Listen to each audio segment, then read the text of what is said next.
Psychological terror warning for foreign travelers to the United States.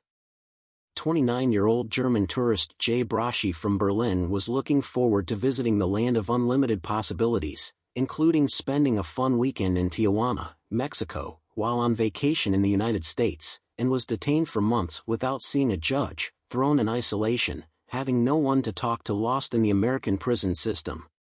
It resulted in the German lady becoming suicidal in an hopeless case of what many say was being kidnapped by U.S. immigration authorities.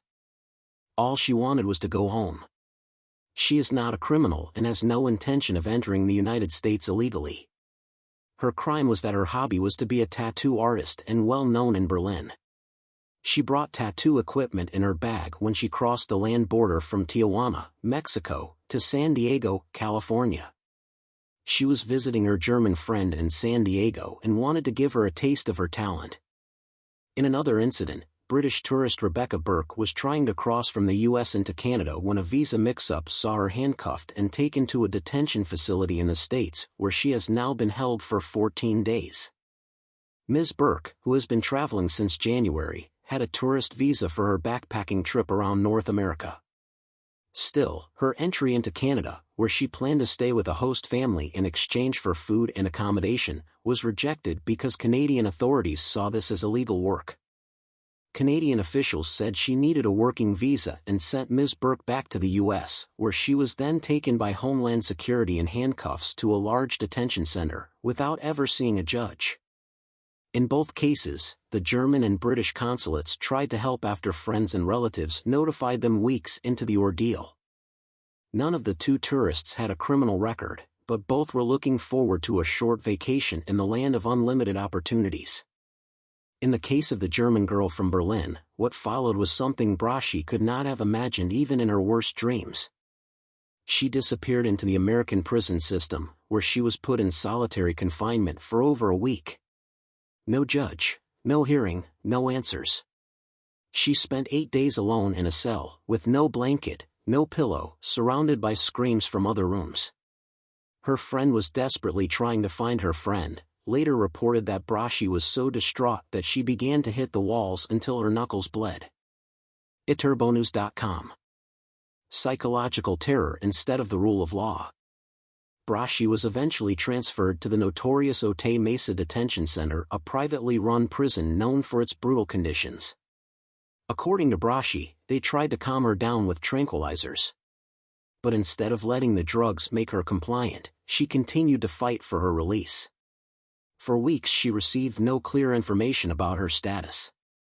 Her crime? None, except that she was in the wrong place at the wrong time. CoreCivic, better the public good, providing quality corrections and detention services, residential reentry centers and criminal justice real estate solutions that better the public good. Private prison company CoreCivic, which receives billions from the Trump administration to operate such detention centers, claimed that there was no solitary confinement. But reports from inmates and human rights organizations paint a different picture. Psychological terror. Inhumane conditions. Being held for weeks without a hearing are the order of the day here. The German government? Silence in the face of inhumanity. A very weak performance by all colors. The German Consulate General in Los Angeles tried to help Braschi, but this also showed how powerless diplomacy is against a system that considers human rights a secondary importance. For weeks, they said they were working on a timely solution while a young woman was waiting in prison for her deportation flight. Donald Trump's immigration policy is not only directed against migrants from Latin America or Muslim countries, it affects all. The arrest of Jessica Braschi is a prime example of how quickly anyone can become a target in Trump's America. All it takes is a wrong visa, a misunderstanding, a bad mood from a border official, and a tourist becomes a prisoner. The conclusion is that traveling to the United States can still be a lot of fun and amazing, but it is not always safe for visitors, even for those with no bad intention. Trump's America does not act rationally, but according to the motto "Take tough action," no matter who you are against.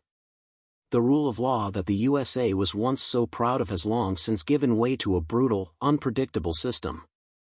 Trump may look like an American problem, but his politics have become a problem for the world and, now, for the international travel and tourism industry. eTurbo News reached out to the American Embassy in Berlin for comments, but was told they no longer have a public affairs officer under the Trump administration.